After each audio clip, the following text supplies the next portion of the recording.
Good morning, I am Pastor Joe Fox. Welcome to Viking Preparedness. A lot of y'all have been asking me, and so this video is going to be on what those who live in cities should consider for times of chaos. Stay tuned. First, the intro, a quick walk around. The pond, the woodshed, the four-wheeler, the field, the garden, the solar dehydrator, the blackberries, the soon-to-be tool shed, the chicken coop there, the temporary solar shack there. Okay, it is unseasonably cool here in the Ozarks. You know that I tell you guys all the time, come out of her, my people. And I'm just repeating it. And I encourage y'all to get out of the cities. And I give you all the reasons why. And you know them. And yet and still, some of you just will not, cannot do that. And so this video is for y'all. The list. All right. Whoop, excuse me. I know, I'm just trying to get settled here. I'm using my wife's phone for the camera, and it doesn't work exactly the same as mine. All right. What do y'all need to consider for times of chaos? And I hesitate doing videos like this, quite frankly, because I feel like people will take them and run with it and then say, yeah, see, we don't have to get out of the city. Pastor Joe told us how we can stay. All right, so realize that I am not telling you it's cool to stay in the city, but some of you are going to be stuck there, find yourselves there, whatever, and so let's get on with it. Number one, you know, the basics for you and any other prepper, technical difficulties, are the same, right? You're going to need food and water and medicine and all those things, but the challenge for many people in the city is that space can sometimes become an issue. Now, I know of what I speak. I have lived in many cities and urban sprawl places. I've lived in several capital cities overseas. I've lived in Northern Virginia. Monterey, California isn't really a city, but you know, it's kind of built up. And I've done a lot of things in other cities like Seattle and Chicago and other places. So, you know, I understand what it's like to be in a city. And space can be a premium. Not always. Some people have regular houses kind of, you know, in the burbs of the cities or whatever. And if that's the case, cool. But if space becomes a problem for you, because when we are prepping, we gather a lot of gear, right? We end up getting a lot of supplies. You're going to have to get creative. Think about, my dogs are chasing each other. Think about lifting furniture up. I have a video where we put a box springs and mattress on top of a piece of plywood, which was in turn on top of, I think 36 food buckets, right? And then in between the food buckets, because they're round, so you have little spaces in between each bucket, we put bottles of water. See, so you could put a lot of food and water under one bed in an apartment. You could lift your couches up, you know, put each couch on a brick, each leg on a brick, and that gives you another couple inches, and then stick stuff underneath your couches. You know, use the space, the vertical space in your closets to put supplies in, things like that. You can do that. I would not recommend necessarily putting your supplies in an off-site storage location because you probably won't be able to access it. But number one is space. Did I say we're doing 10 things? We are. Number two, I know you knew I was going to say it. You need a bug out plan, right? You need a plan, a real plan to get out of the city. You need to know your routes. That's a plural. You need to know a couple different ways to get where you're going, a few different ways. You need to have different modes of transportation, whether that's the L or the yellow line or your car or your bicycle or your 2 feet, right? But you should have a plan and multiple routes to get out of the problem. Number 3, and it's really related to number 2. Number 3 is you need a bug out location. You need to know where you're going, right? I always use the example of Aunt Millie's place out in the country. Whatever, develop a place, find a place. If you could just drive outside of your city, and depending on the city, that could take anywhere from half an hour to a couple hours on a regular day. You get into country pretty quick. Is it conceivable for you to buy an acre of land out in said country? Is it possible for you and a couple buddies or families or whatever to go in on an old house somewhere, and then you could stock that house and make it part of your bug out plan for the whole group?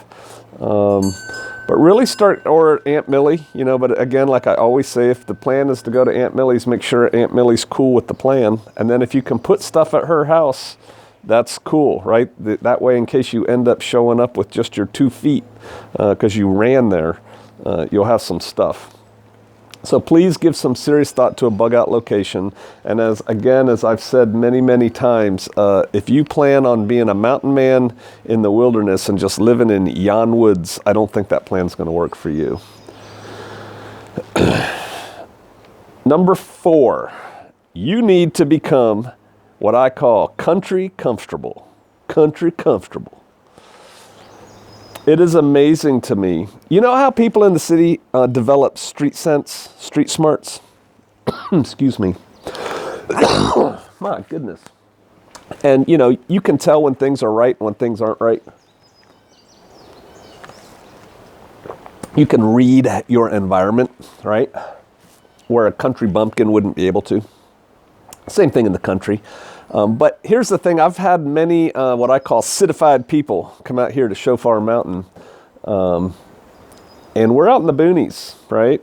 And they are very uncomfortable. They are scared to death of ticks and chiggers and snakes and spiders and dirt and mud and thorns and oh my. And it's so scary to them.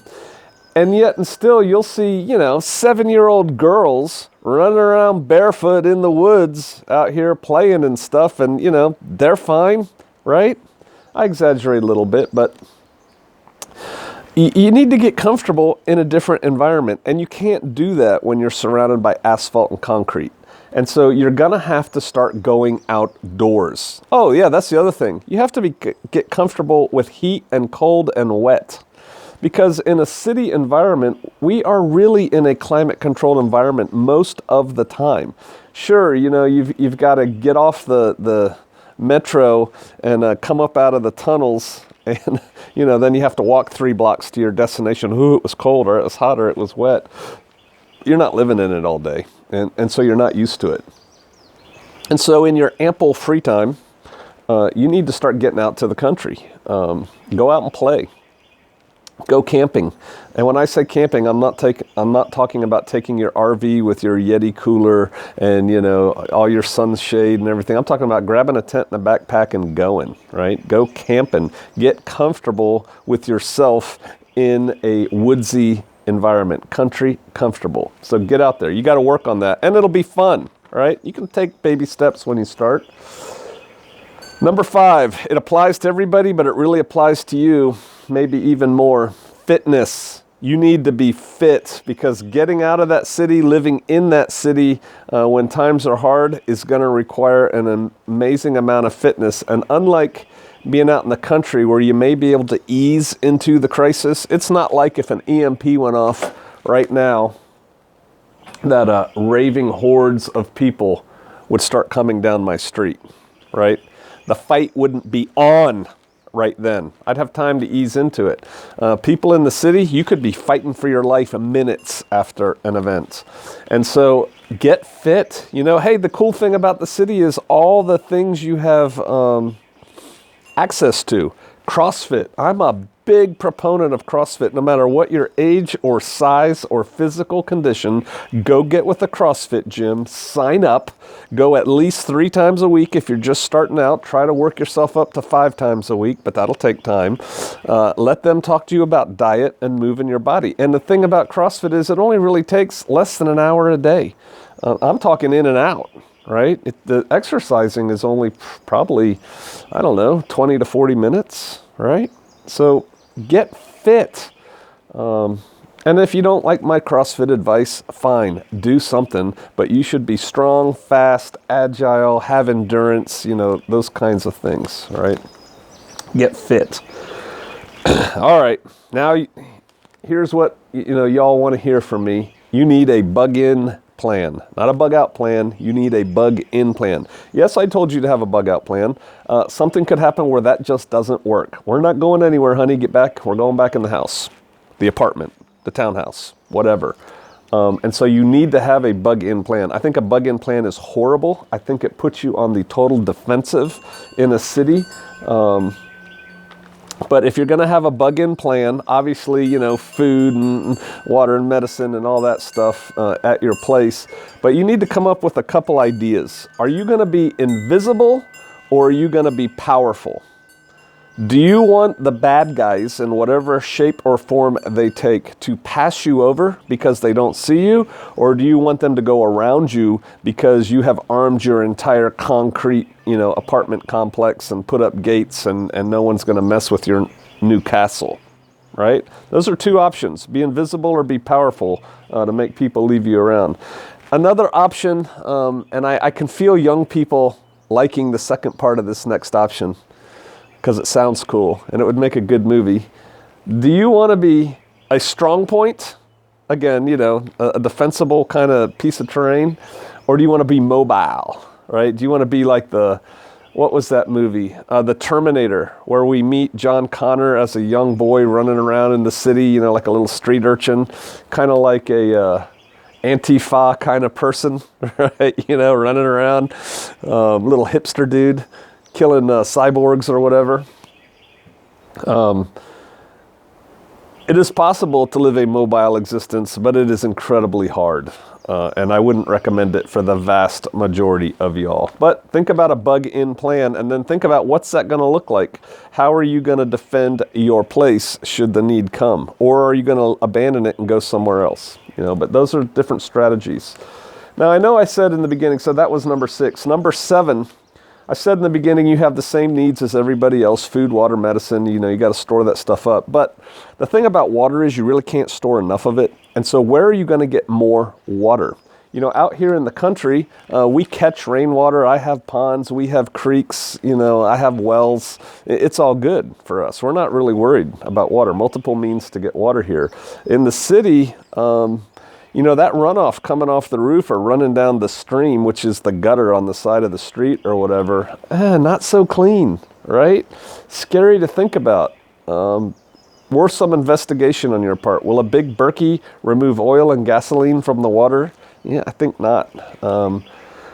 But you still have to think about where are you going to get more water? How are you going to catch it? How are you going to transport it? How are you going to purify it? My very first video is entitled PACE. Matter of fact, if you search PACE, you might find it, or you can scroll all the way back to the first video. And it was all about water. So think about water.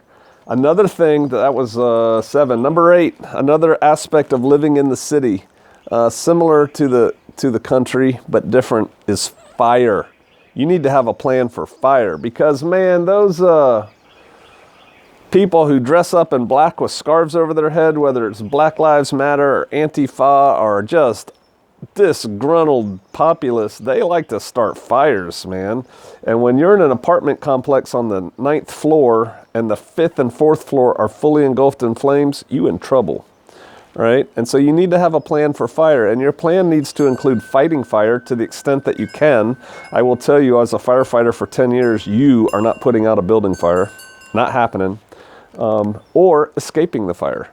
And then when you escape the fire, where are you going? Another whole host of problems, right? How do you prevent the fire in the first place is probably a really smart move. Screens over windows to keep Molotov cocktails out, lack of debris around the structure to set on fire. You know, a stack of pallets burns really nice with a little bit of gas added to it, stuff like that.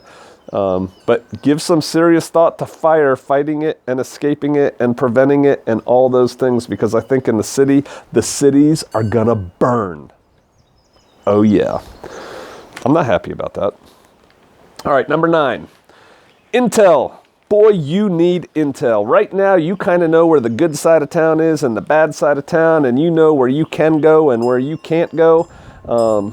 You're probably mildly aware of crime statistics in your area.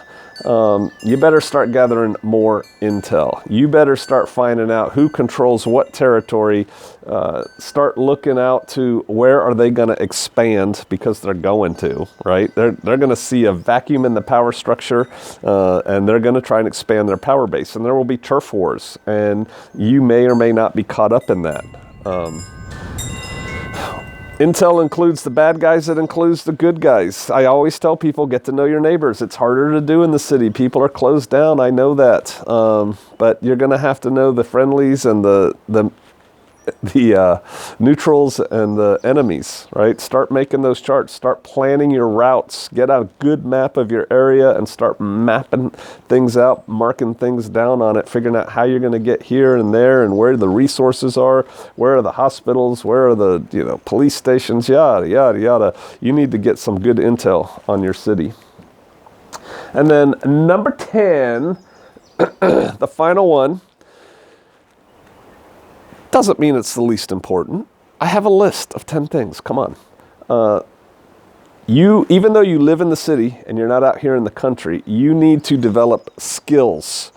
And the cool thing about the city is, because there's more people, there's generally more access to different classes. You know, Christopher Nurges lives like somewhere around LA, built up LA, and he gives classes on wild edibles and building fires with a stick and many, many other things. He's a very skilled man. He has skills in the city. And you need to learn all the things: first aid, how to gather wild plants, how to build a fire, how to camp. Remember, country comfortable? You need to get that. All the skills that all we country folk have. Do you know how to run a chainsaw? Go get a class on it. You can find a class in the city on how to run a chainsaw. Learn all the things. Spend your free time, instead of just sitting around in your apartment on the internet, eating Doritos and drinking beer, go do CrossFit and take some classes. All right.